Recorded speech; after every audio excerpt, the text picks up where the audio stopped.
You've heard us talk about how much we love Zencastr. We've told you about how awesome their podcasting platform is, how easy it is to host, record, and publish Adventures in Collecting with their all-in-one web app. Well, now they're giving you, our listeners, the opportunity to support us and the nearly 30,000 other podcasts powered by Zencastr. That's right. Now you can invest in the podcasts you love through Zencastr's crowdfunding campaign. For as little as $100, join a community of other investors who seek to help Zencastr and independent podcasters like us succeed. If you're interested in investing in Zencastr, go to wefunder.com/Zencastr or click the link in our episode description below to claim your slice of the future of podcasting. That's wefunder.com/ZENCASTR.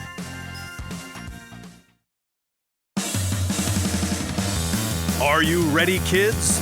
Get your parents' permission, check your mailbox, and grab your shopping cart. It's time for the Adventures in Collecting podcast. I'm Erik. And I'm Dave.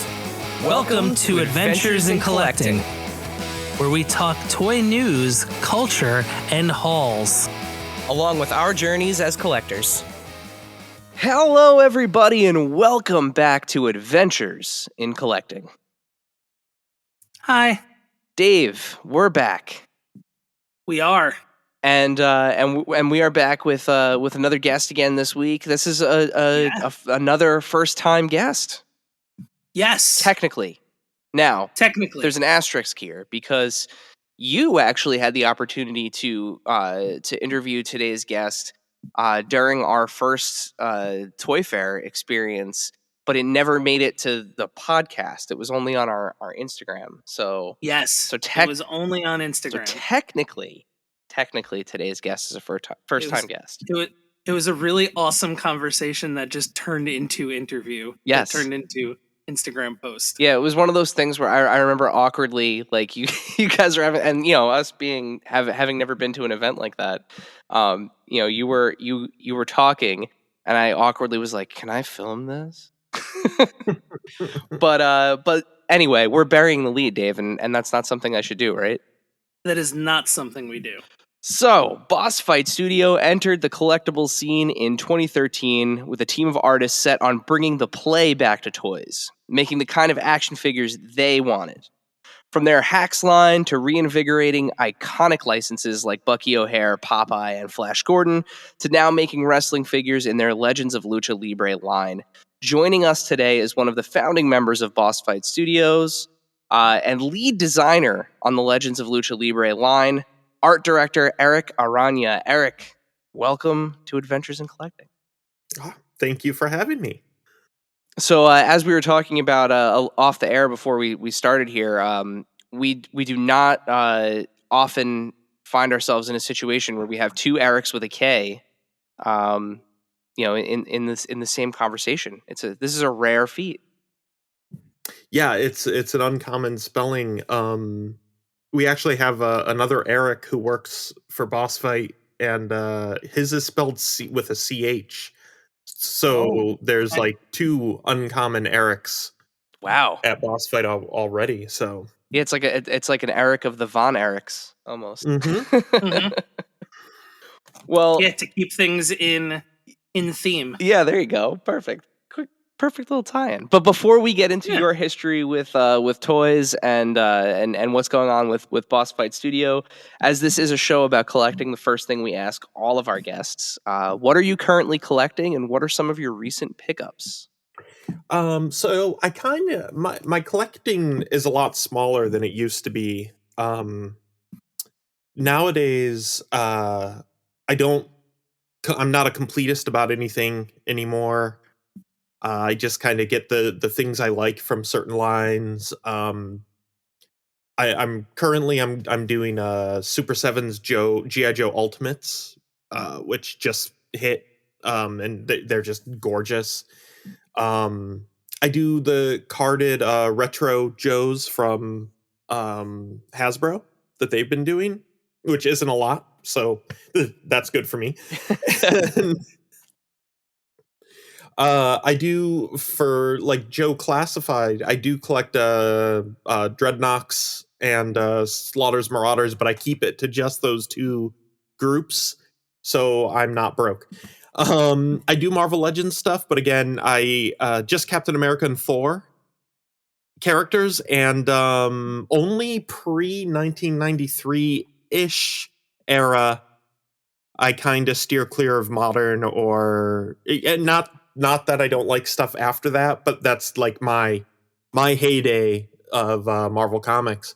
I still buy the random Aquaman thing, or we Katrina and I kind of we buy food related toys a lot. So we have toys in the kitchen, on the wall, like on shelves, like really random food related things. Most of it is gashapon stuff from Japan Nice. and stuff like, because they're always doing weird little dessert things and stuff like that. Yeah, those Gashapon pods are awesome. We got a chance to go to Anime New York or last year, I should say, and they had a whole booth of just those Gashapon machines, and I'm staring at my amazing little turtle friend that I have here from those things are so cool. They're all over Hong Kong. So whenever we go to visit the factory, we come back with just suitcases full of that stuff, because we just can't. It's so inviting and it's so much fun, and you just kind of go and start dropping coins, and you're like, yay! It takes you back. Yeah, you can't really lose on those things. All of them are really cool. Like, even if you don't end up getting the one that you want, the thing that you end up getting is something that's the only way you're going to get it is through one of those machines. So it's always fun. Yeah. Yeah, and I remember just getting random back when I was like super young, whether it was like, football or baseball helmets, or just the most random toys that came from like one of the quarter machines. So the fact that that still exists and you can still kind of live that is really cool. Yeah. So how did you get into, the toy business and getting into designing toys? Well, I mean, the thing I always say is that I kind of tripped and fell into toy design while I was trying to break into comics. I,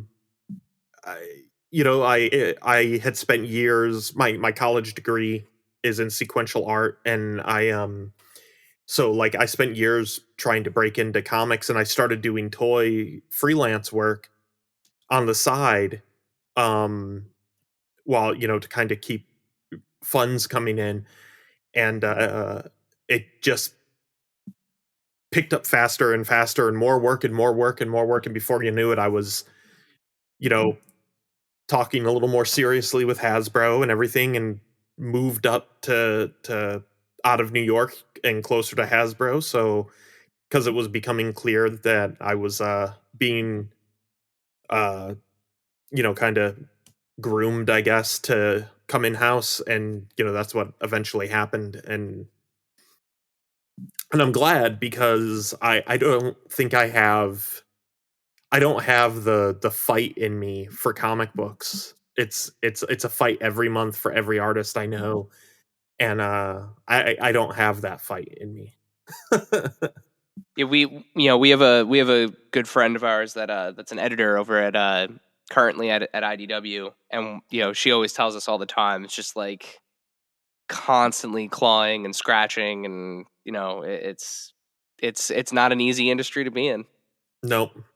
As you mentioned, you grew into the role that you were in at Hasbro, and I mean, most people who end up in the toy industry, I'm sure that's a target landing place for them. The one of the companies that they'd most want to work for. What led to kind of the founding of Boss Fight Studios? Yeah. Well, like you said, Hasbro's kind of, it's one of the brass rings. There's a few of them, like Mattel or Lego, and things like that. Those are kind of the big ones. And Hasbro's the only company I ever worked for, actually, for the toy industry. I've done, since I left Hasbro, I've done some freelance work for Bandai and Mattel and stuff like that. But actually being an employee, I only worked at Hasbro, and in 2013, the beginning of 2013, Hasbro had that massive layoff, and I was part of that, along with a bunch of the other boss fight team, and after that layoff, we knew we all wanted to do toys still. We're all toy collectors, we're all customizers, we're all artists. We wanted to keep doing it, and we ended up deciding that we didn't want to work for another corporation. So we started Boss Fight, and it was a big deal because we had to scrounge every penny. We had to fight, and then we did the Kickstarter, which helped get us off the ground, and the first line was big. It was a huge hit at the time. It was the biggest Kickstarter for toy company. There's been since a few that have beaten us now, but it was a huge deal, and it was a lot of product, and we all worked really hard. We worked long hours, late nights, and it's been 10 years now, so that's pretty crazy. Yeah. Congratulations, Yeah. by the way. That's Awesome. true. Yeah, the 10-year anniversary. Yeah. Next week, coming up, we're doing the Boss Fest, and we're going to be doing videos all week and revealing new stuff and talking about stuff, new product, showing new product. It's going to be a lot of cool stuff, and we're super excited about it. So Yeah, that actually kicks off. This is airing the 13th, so the 14th. Yeah, it kicks off tomorrow, right? Big yeah, day. Yeah.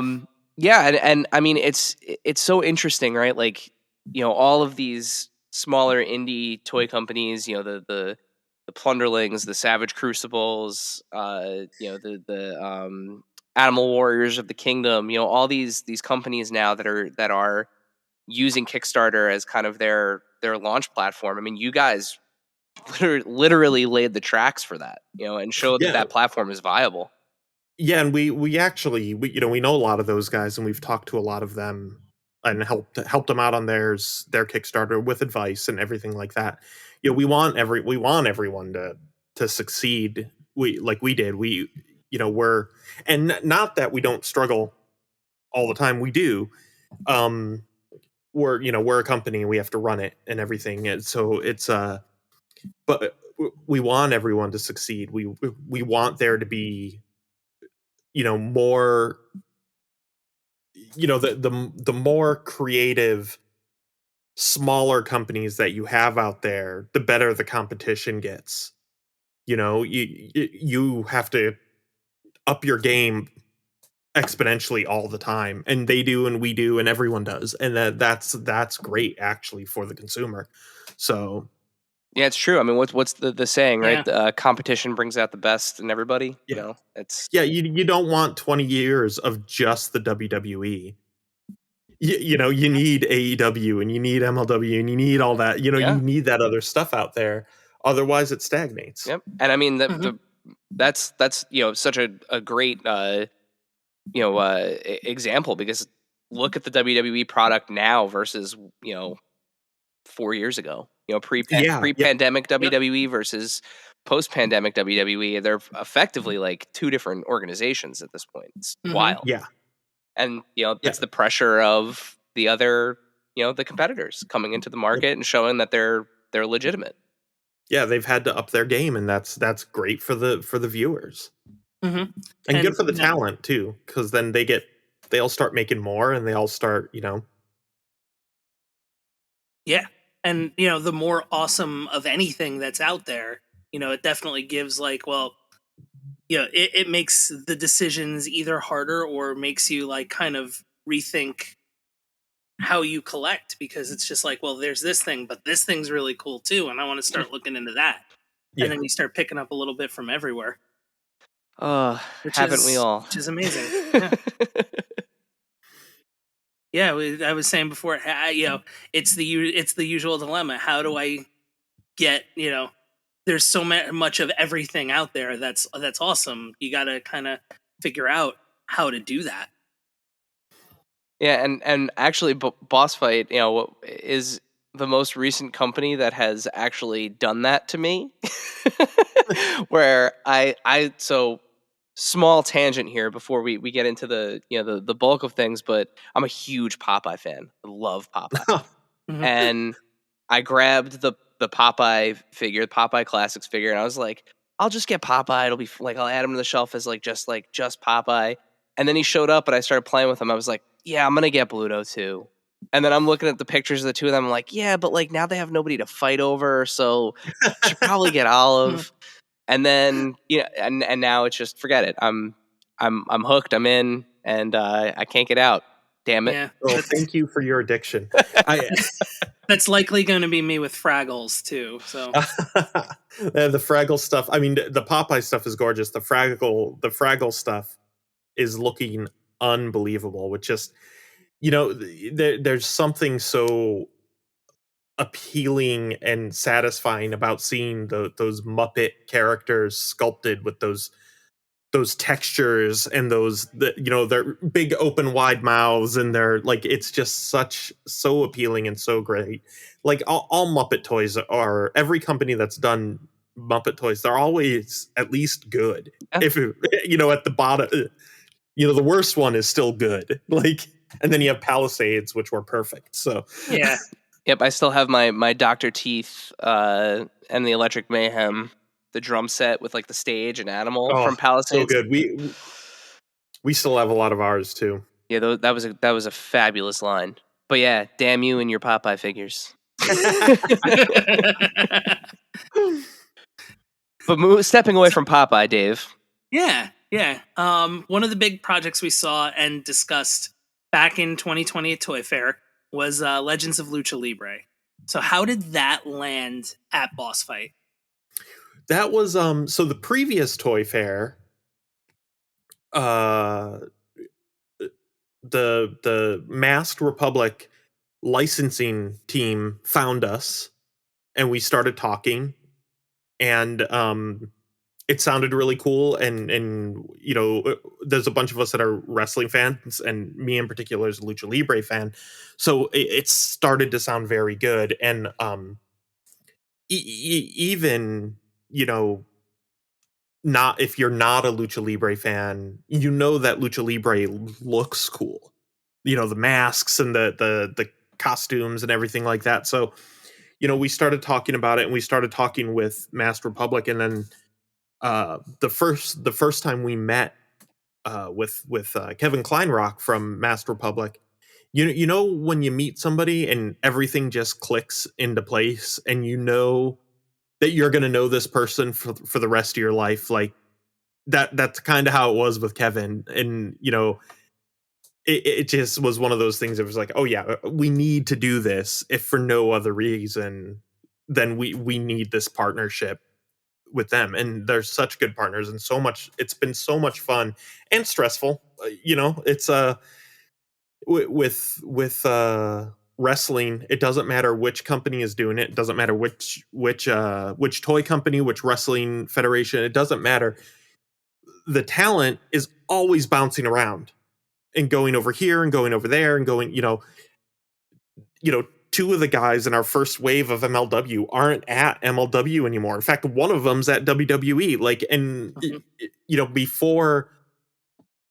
Before we had even shown our fully painted Penta and Phoenix figure, they had gone to AEW, and Jazzwares had announced their Penta and Phoenix figure. It just happened. So it all happened so fast. And so there's always going to be those outliers, and that can be stressful. But at the same time, you still get to do the figure. After a certain point, you're still going to put that figure out. And so yeah, it is a lot of fun, and I love getting to meet a lot of the talent. Like I said, I'm a wrestling fan, so it's always fun for me to be able to talk or meet them. be backstage with them, or and seeing how wrestling works backstage has been amazing. Yeah, and like you said before, even people who aren't necessarily familiar with the breadth of lucha libre talent that's out there, it's hard to argue. If you close your eyes and think, okay, what current wrestler is the most toyetic wrestler in existence? You close your eyes and it's Rey Mysterio. Like it is. It's the Mhm. mask. It's the costumes. It's the creativity. It's all there. And Lucha Libre is so toyetic, so unbelievably toyetic. And it's just been cool to watch. Watch some of these guys go from AAA to into AEW, into NXT, into all these Yeah. different brands. Like it's Yeah. it's amazing. And no matter what show you watch, you're exposed to lucha libre in some form or fashion. Like there's somebody on the roster, at least one person, Yeah. multiple people in most cases, where like you're exposed to that style of wrestling, which is great, because just like we were saying before, just one thing, one style isn't going to make for an interesting watch. Yeah. You need a little bit of everything, which is great to see.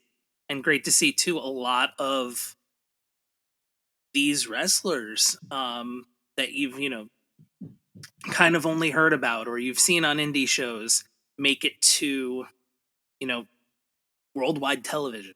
Yeah. So you mentioned it was cool to kind of start to see behind the scenes and meet some of the talent as you've put the line together. Has it been more exciting to work with legends like Conan or Ultimo Dragon and Vampiro, or like you said, more modern stars like Penta and Ray Phoenix and Black Taurus? Yeah. It's a lot of fun. Like I said, I am a fan, and my my favorite era of wrestling is the Monday Night Wars. And I was a big WCW mark. I was not the WWE guy. I was, and it was because of Lucha Libre and the NWO, and I just thought WCW was doing more fun stuff. And so guys like Conan and Hoovy and Vampiro and stuff like that were very cool for me to be able to meet and work with and have. Vampiro's called me on the phone. I shoot emails back and forth with him all the time, not even always talking about figures. Like, like it's this random stuff now. Like, so that's really cool. Like being able to hang out and talk to them, and a lot of them are, they all kind of participate as much as they want to, which is what we want. If you're really into it, be really into it with us. If you're not, that's fine too. But like so many, none of them have been bad to work with in any way. They've all been, at least fun to talk to and stuff like that. And, then like Taya's amazing, and she's the only one who intimidates me and I'm kind of scared of. He's got a very big personality. She Yeah. does. And but Ultimo Dragon is great. Like he wants things to be right, and that's awesome. That helps us, like he catches like angles and stuff on the mask and everything. The Pero Agayo family has been great, and Jacob Fatu was really great. I spent a bunch of time with the MLW guys at a bunch of taping stuff, and got to take close-up photos of their tattoos and all that stuff. And while I was talking to them all and stuff, they were all really, it's really crazy because you meet these guys and they're, enormous and they're scary looking and stuff, but they're all sweethearts. Like all of them are really nice, and they're all like, and so many of them are so excited to get that they're getting figures, because in some cases it's the first time Mm-hmm. that some of them are getting figures. Um, in some cases it's not. Like, obviously, Killer Cross has had a number of figures before. Hoovy has had one figure, I think, ever. The Figures Toy Company one, Yeah. I think, was the only one. So he was pretty excited, and he's always out there talking about it and stuff like that on his social media and stuff. So so that's great. And so yeah, it's always really fun. And the difference in the way some of them react to everything is always very interesting too. Yeah, I mean, in some cases, like, somebody like Vampiro, he hasn't had a figure since what was Toy Biz Marvel? Like Yeah, it's the Toy Biz ones. yeah, going way back. And then the CMLL one before that. Yeah. Heck yeah. Yeah. And that's so he hasn't had a lot, and that's and he's one of our keystones, because he's Vampiro. Like, he's awesome, and he's got a lot of great looks, and he's got, and so a lot of them haven't had figures in a really long time. I think Conan was kind of the same. His last figure was like from the TNA line, I think, from Toy Biz. Yes. I think so. Yeah. Yep. So yeah, and I mean, Yeah. it's one of those things now where for the guys that haven't had figures before, now if you couldn't pick a better time to have a wrestling action figure. I mean, just with the way that these things move, and the amount of deco and detail, and Yeah. the tattoos, and the ring gear and everything. And then somebody like a Conan or or a Vampiro. I mean, the last time they had an action figure, they were what they were at the time, which was great. But now they get to kind of see proper execution of. And Conan has never had a figure of him wearing the mask. Yeah. From his Mexico days, from his pre-WCW days. So Yeah. that was really cool to be able to do. And we're like Boss Fight, we're obsessed with the details and the kind of hyper realism of the tattoos and the body sculpt and the Conan's hair on his chest. Like, we're a little obsessive about that stuff. And we know we don't have to be, but it's the toys we want. I mean, if there's one audience that appreciates that stuff, though, it's definitely the wrestling figure audience. I mean, those little details count. They do. Yeah. Yeah, and it's, like, you think, like, oh, I just saw Taya on Impact, or I just saw Black Taurus on Impact. Like, these are, now you can pick up everybody in this line. And it's it's company agnostic in a way, where it's just people from all over the place. Yeah, it really is like, DC versus Marvel out there right now. Like, it's everybody's on, and our line specifically. Like, some of the guys we have coming out are at WWE, some of them are at AEW, some of them are on Impact or AAA or CMLL. Like, they're all over the place. And so, like, our line kind of is a lot of fun because it kind of covers all of this ground. The forbidden door doesn't exist on people's shelves. It's no, it does not. Permanently kicked open. It's starting to get swinging open and back closed in real life anyway. So yeah. And now, a word from our sponsors.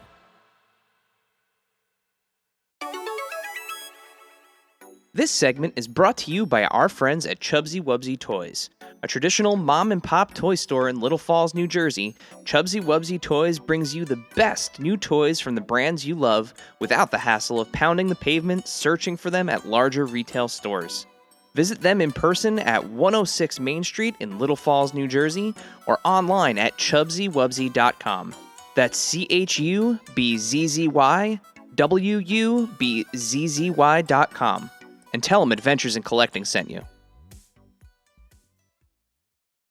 Level up your collection with CGC, the world leader in pop culture collectibles grading. CGC recently launched its video games division with experienced, knowledgeable, and passionate graders to help you maximize your value on all the games you love. Ready to give your games an extra life? Submit today at cgcgrading.com. That's cgcgrading.com. This is a public service announcement. Manscaped now has beard products and is going even further with their brand new Weed Whacker 2.0.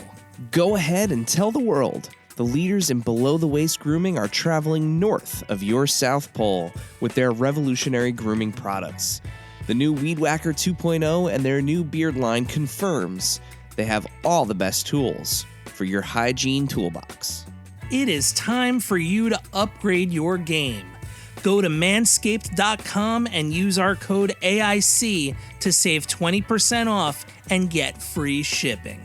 The brand new Weed Whacker 2.0 offers improved blades and skin-safe technology with a no-tugging guarantee.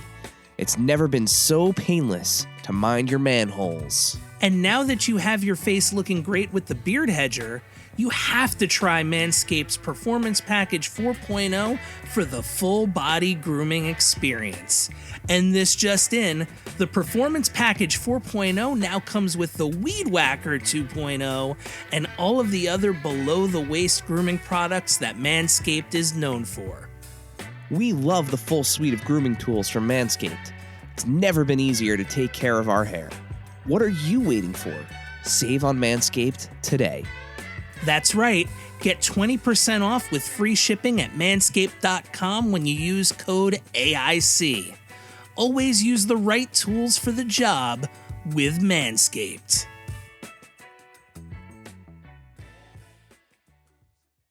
And now, back to the show. Now, we mentioned all of these great wrestlers that are coming out. We've seen 2 waves of the premium line and 1 wave of Fanaticos in hand, with a second on the way. What's next for both lines? So yeah, the next wave of Fanaticos, we're already at the tooling stage. We're working on packaging. We're working on deco with the factory. And that's, of course, that's Black Taurus and Vampiro, Hijo del Perro Gallo, and Ultimo Dragon. We're really excited about getting those guys out, especially the, guys like Ultimo Dragon, and hasn't had a whole lot of figures, certainly not like mass release type figures. And Hijo del Perro Gallo that's great to get him out there. And I think Black Taurus might be the most toyetic wrestler in the world right now. Yeah, absolutely. For real. People are gonna buy him and put them with like their Mythic Legions collection. Yeah, or their Marvel Legends, their D&D stuff. Yeah. Like, this is just gonna be He could tear it up anywhere. Yeah. So yeah, we're so that's a lot of fun. We're not ready to announce the next wave yet, but the next wave is going to make people pretty happy. I think it's got a great legend in it, a maestro, and it's got 3 others that I think will make people really happy. The modern wrestling fan, both in Mexico and the U.S. So we're really, really excited when we're able to announce the next wave. And then, Premium Wave 3 we've announced, and it's Taya, a super articulated Taya with, she's got the extra head, and she's wearing the AAA Invades America costume from the AAA vs. Impact a couple years back in New York. Laredo Kid in his awesome Triple Mania gear with the giant wings that entrance gear. Tenai Bliss Jr., and he's super tall. He's got that classic mask and everything. And WSX era Vampiro with the WSX title belt. So All right, That's awesome. yeah, Ghoul Vampiro. He's got the braids and the ghoul makeup and everything. So real excited to get that one out. and getting Wrestling Society X out there too. Yeah, right. That's a lot of fun. And we have so much stuff coming up, including some stuff that's like I mentioned, my favorite era. We've got some stuff coming from my favorite era of wrestling, so I think people will be really happy about that. So just to plug Boss Fest again, will we see any updates for these lines during the Boss Fest announcements, or? So I'm going to plug something else here, because at the end of the month, beginning of April, Boss Fight will be at WrestleCon in LA the weekend of WrestleMania. And so because of that, though, we are saving Lucha Libre and MLW announcements until WrestleCon, because we need some stuff to show at the booth and announce there. But we will have some big announcements then. So yeah, a lot of our Lucha Libre Legends and MLW talk will be a little slim next week. But yeah, we do have plans to show some new stuff at WrestleCon. So Looking forward to it. Very much so. So speaking of things that are on the way, a ring is on the way with the accessories drawer and some accessory sets. Are there plans for any more like that? Any additional accessory sets or additions for the ring? Yeah, actually, we're working in sculpt phase for the accessory sets wave 2, and they're going to be very popular. I think they're a lot of fun, and possibly stuff that some more professional toy companies would probably say maybe we shouldn't do that, but we're a little bit more on the side of, yeah, let's do that.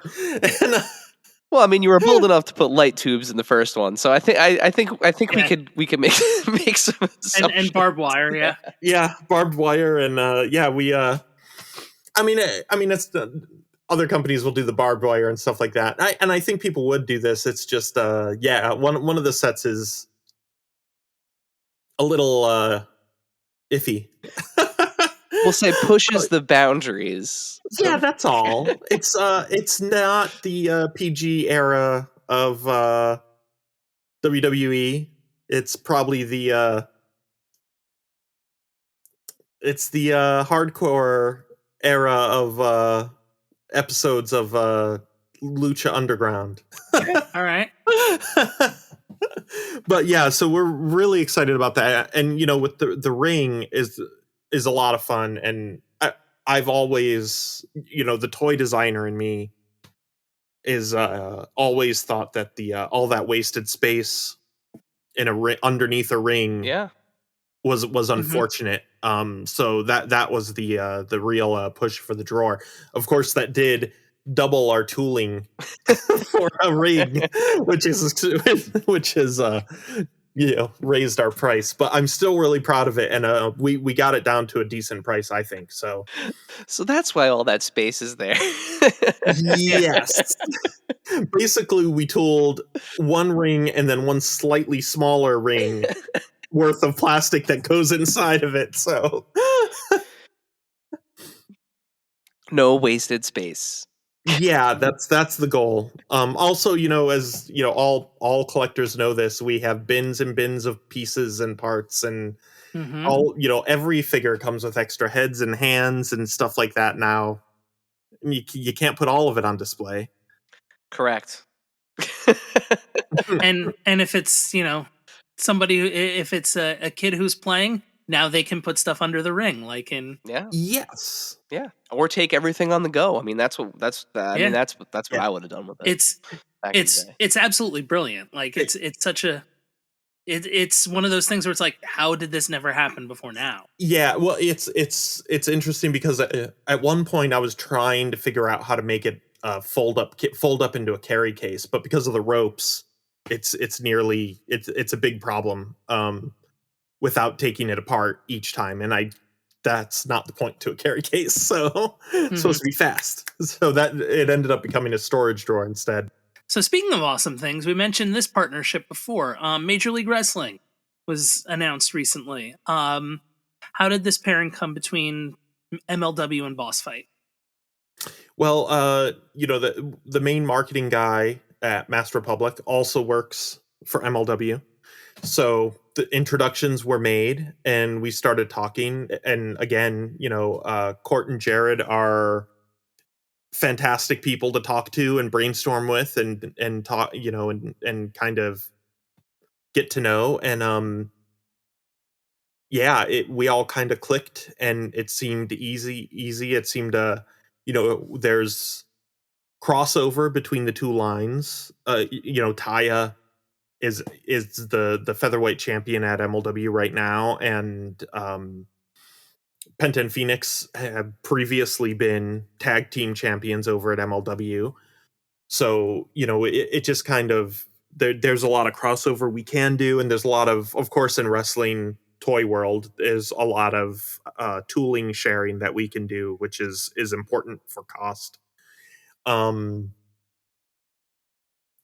And for me, getting out belts has been one of my, we don't have belts really available to us at Legends Lucha Libre. Like, we can't do AAA belts, we can't do CMLL belts. The WSX belt is a kind of a outlier that we can do that one.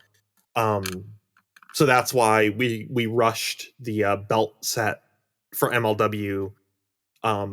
Also, they have great belt designs, which helps a lot. Like, they're really cool looking. And Yeah. And with the weight classes, and everything like that, it's a unique kind of, it's a unique belt styling for sure. yeah. And I don't remember. I know Mattel has done a number of belt sets which are awesome, and I just bought that new Rey Mysterio figure mainly because he comes with the WCW cruiserweight title. Yeah. Also, he's like my favorite wrestler in the world. But there's, so it's like, it's just one of those things. I know fans buy figures just for belts and stuff like that, and we do have a number of figures coming with belts as well. But we wanted to get the set out right away of the belts because it's such an important part of the play with wrestling. So yeah, and you're absolutely dead on. I mean, there are people out there that are just like belt collectors too, just belt guys, as it were, right? But yeah, it's awesome to see again yet another wrestling brand kind of come into the fray and continue to kind of grow the fig fed at in everyone's houses. So with with MLW, we've seen Wave 1, it's up for pre-order. What are the plans past that belt set and Wave 1? So we have the next wave is moving into Deco, and the next wave is actually going to be called Fusion. So it's not a premium wave. It's similar to our Fanaticos for Legends of Lucha Libre. So it's the lower price point. They don't have the extra hands and heads and accessories and stuff like that. But the four figures in that, I think people are going to be really happy with. Again, not ready to announce them, but and then the next wave of premium is already moving forward as well, and that has some truly great talent guys in it. All of them are so good. And one of the things that's great about MLW is they have a huge variance of styles, of builds, of they have big guys, they've got giant muscular guys, they've got little dudes, they've got it's just it's such a myriad visual. If you get to go see an MLW local show somewhere, you really should, because it's crazy fun. And I've over the past couple of years, I've become a big fan of the smaller shows. Even local shows, I love going and seeing kind of that raw, no filters, no gimbal cams, no I really enjoy kind of seeing that stuff. Yeah, we're very lucky here in New Jersey. We have an array of local, wrestling Mhm. organizations to go see. Yeah. Dave, you went to GCW not too long ago, which was right, or Oh, was that nice. already? It's probably already almost a year ago, actually. Yeah, I was gonna say that was a year ago. That was Hammerstein. That was a year ago. Time it Yeah. it passes. Mhm. You Well, guys are probably close enough to Philly that I know MLW is often in the old ECW arena. Arena. Yeah. we have to make a trip down for that. It's not far from Mhm. us. Yeah. And they have a bar, a really nice, good bar in that building. So That's always good. And that's always nice. and on top of that, MLW is carrying on the legacy of Lucha Underground too. Yeah, So. yeah. The Azteca show is fantastic, Mhm. and they have so many people over there now from Lucha Underground. Now Morrison's over there. I'm sorry, Johnny Fusion, and Yeah. It's impossible not to call him that. It's impossible. no, Yeah. it's Johnny Nitro. He'll always be Johnny Nitro to me. All right, so our next section takes us into our follower Q&A. So if this is the first time you're listening to Adventures in Collecting, welcome. Hope you're enjoying the episode so far. Make sure you're following us on social media at AIC_podcast, because when we have a guest on, we will post and give our followers a chance to submit questions for this very section here on the show. So, Erik, are you ready to take some questions from our followers? Yeah. Dave, would you like to do the first one? Yes, I would love to. At Snuffy Smith Guy asks, will there be a second wave of King Features Sunday morning comic figures?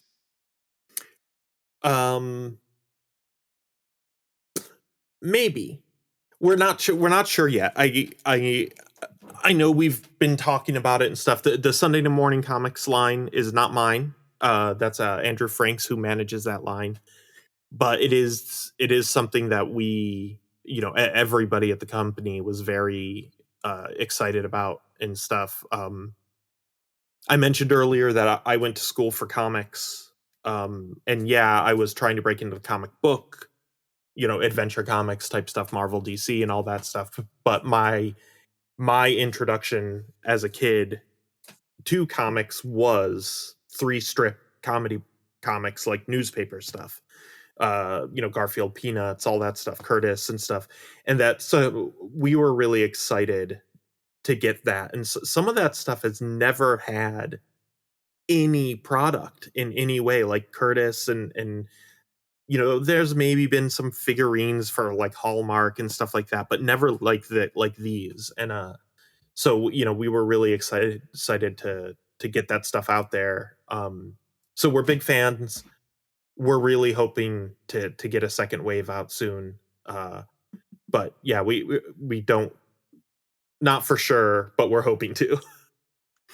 All right, our next question comes from at theberg511, who asks, what vintage character would be your dream license to work on? So this is I struggle with this because there's a lot I would love to work on. Well, maybe give us a Um, few then. yeah, so I mean, some of it I have worked on. I've worked on Star Wars and GI Joe and Transformers and stuff.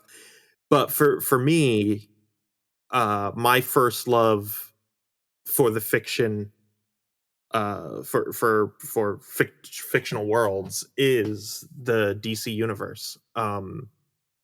I would love to do a line of the DCU, specifically pre what I call the Dark Age of comics. Before that, uh, Bronze Age stuff, Silver Age stuff. That's really my cup of tea. And but yeah, especially though the Green Lantern Corps, Superman, Aquaman, Wonder Woman, like all that stuff, Teen Titans, like all that stuff is so close to my heart. I would really love to do that someday. Hey, you never know. Yep. Yeah. Like, Everybody has a slice of something now. yep. Yeah. I think we're the only company not doing turtles. I was so just about to say when. So when do the Ninja Turtles drop? Yeah. When do the? not that we don't love the turtles, we do, but Hey, listen. I'm sure at this point, if you guys picked up the phone and called, they were sure you can make some turtles. Everybody's Yeah. making turtles. I don't personally collect turtles, but I get to walk into Andrew's office, and I think he has every turtle thing ever made. So I get to play with his turtles. Yeah, and a whole new world of turtles is about to be unleashed with the new movie Oh coming. yeah, So, the new Yeah. show, the new Dave, next question. Yeah, sure. So at Johnny_C_Dagger asks, with the release of Cerozoic Warriors, will Boss Fight Studio be exploring original IP in other genres? Short answer is going to be yes. The long answer is Swordszoic Warriors is doing amazing. It's our pre-sales have been fantastic, and it's just such a gorgeous and wonderful line to look at. There's bright colors, there's funny kind of things going on in the designs, and they're just a lot of fun and kind of goofy. There's kind of this spirit of kind of like not being so taken so seriously, which is really hard to do sometimes. Like, because even I love lightweight stuff and everything like that, but when I get working and dig back into Vitruvian hacks,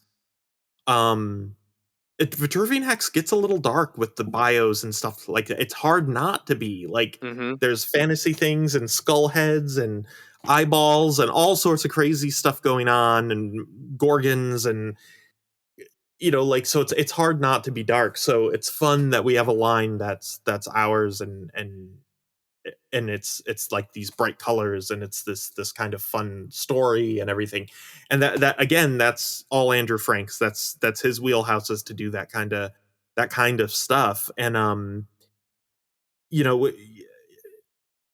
when we can, we're hoping to do some new IP, that's original IP stuff that's ours. Again, that said, it takes a long time to settle on what we're going to do and how we're going to handle it, because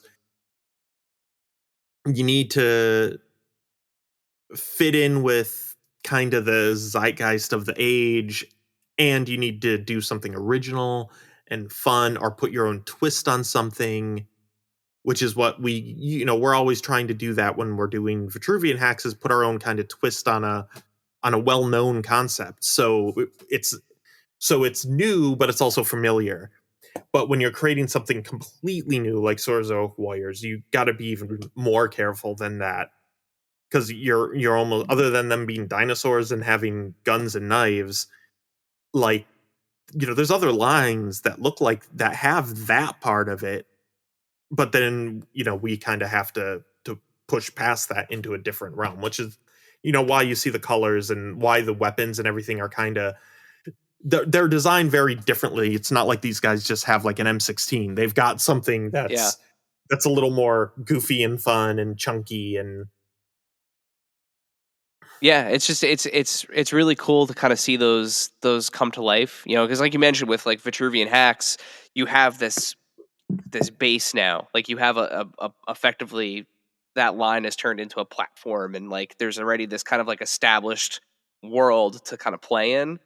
So yeah, anytime we see any sort of original IP coming in, especially now where, you know, we've said it a million times on the show, but like anything can become a toy. Like if they can sell toys from The Office, they can pretty much sell toys from anything. Like yeah, as much as we Yeah. both love The Office, it's not a very toyetic show. It's just No. you love the characters, and collecting culture and collectibles culture is very much so driven to like things we already know and kind of hold dear, Yeah. and seeing them become toys. So it's always, we love and are fascinated with original IPs breaking into the community in this given time.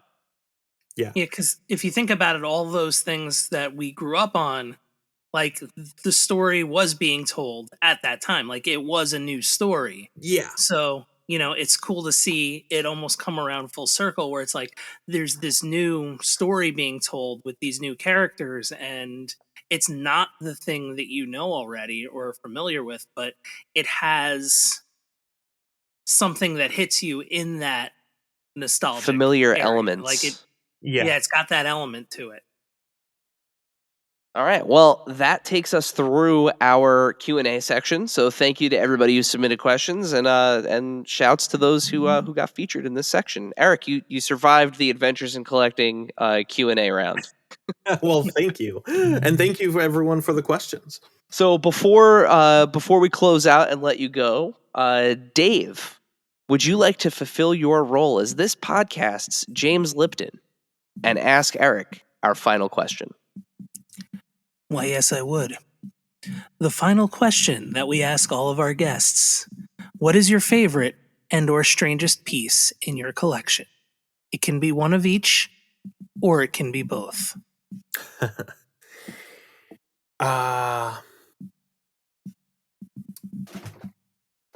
Strangest is probably my party pants, which are okay. There's a Hasbro story that goes along with the party pants, the legend of party pants. Okay. Which had become my nickname at Hasbro for a while, was party pants because of this. And I was doing an exclusive set for Target for Captain America: The First Avenger. Okay. And I decided it would be funny to put, because I had to repaint the figures, the existing figures for this pack. Like I didn't have a tooling budget, so it was just deco, and I could mess with the deco of the movie Captain America.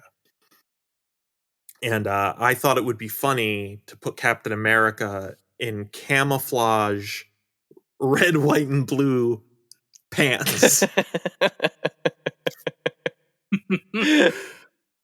And the pattern I chose to mimic to pattern the camouflage after was that desert camouflage that the military uses, that's called like chocolate chip, basically, because it's got little dots Yep. of different browns. And but I turned it all red, white, and blue because he's Captain America, and that's funny. And Sure is. That rules. And the paint sample, the painter who painted the figure for us, he mimicked the pattern so perfectly that it had these little dots of red, and then these big splotches of red and big splotches of blue over white pants, basically. And it looked like confetti. And I was like, oh my God, no, we have to remove the red from the camo. So by the time the figure came out, it was just blue and white camo, so it looked a lot more toned down. But the painter, because everybody thought it was so funny, the painter, when he repainted the pit figure, he didn't paint over those legs. He kept the legs and painted a new set of legs and then gave me the legs. So on my desk, I still have that. Just the leg. Just the legs of Captain America amazing. with this red, white, and blue camo pattern on it. So one could say that you have America's ass in party pants. I do have America's ass. And then the I guess the rarest or my favorite, I don't know which one this is now. I have a G.I. Joe tin wind up Jeep from the 1940s. Wow. And really it was cool. my father's. And it's not very rusty. It still works. And it's in my collection. And that's just this like one random kind of thing I have. And my favorite toy line of all time is probably G.I. Joe. Like, and yeah, so it's a very cool piece for me to own. That's really cool. And it's before G.I. Joe was a brand. It was just a term for military guy, but this is one of the first toys that ever had the words G.I. Joe on it. Like, and it just says on the back, it's like G.I. Joe Jeep or something like that. That's super cool. That's so cool. Yeah, I am today years old. I didn't realize that there were pre Hasbro G.I. Joe. Like I didn't realize that was a term that was used on just kind of military toys. Well, it wasn't really. It was a term for people in the military. They called them all G.I. Joes. Oh wow! Like in the 30s and 40s and stuff like that. That's just what they called. Like, hey, that's a G.I. Joe. Got it. Like that was just a interesting general issue man, and the most common name was Joe. So got it. Yeah. Well, Erik, thank you so much for taking the time to be on our show. This was awesome. Thank you for all the insights and stories. Before we say good evening, let our listeners know where can they find out more about Boss Fight Studios on the internet. Where can they find you? So yeah, Boss Fight, where our social media is Boss Fight Studio on Facebook, Twitter, Instagram. Our store is bossfightshop.com, and Boss Fest is all next week, and it's all this week, and it's going to be on all of our social media. And hey, WrestleCon in LA, WrestleMania weekend, come see us. Maybe meet some wrestlers and some luchadors and luchadoras there. We'll have some parading through, I think. And get your figures signed. And if you want to follow me personally, like, I'm not that interesting, but I'm just Erik Araña on Facebook. I think is the only thing I'm on nowadays. So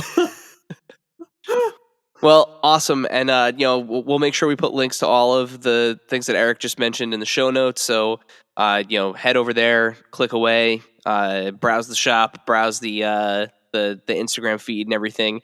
And also stay tuned here because, we'll make sure that we have everything covered, coming up from Boss Fest.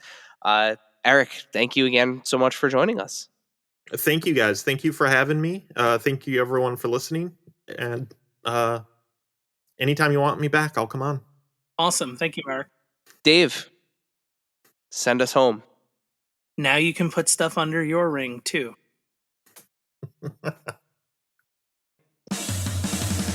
Thank you, dear listener, for hanging out with us today. Subscribe, rate, and review us wherever you listen, and then tell your friends to do it. Thanks also to Joe Azari, the golden voice behind our intro.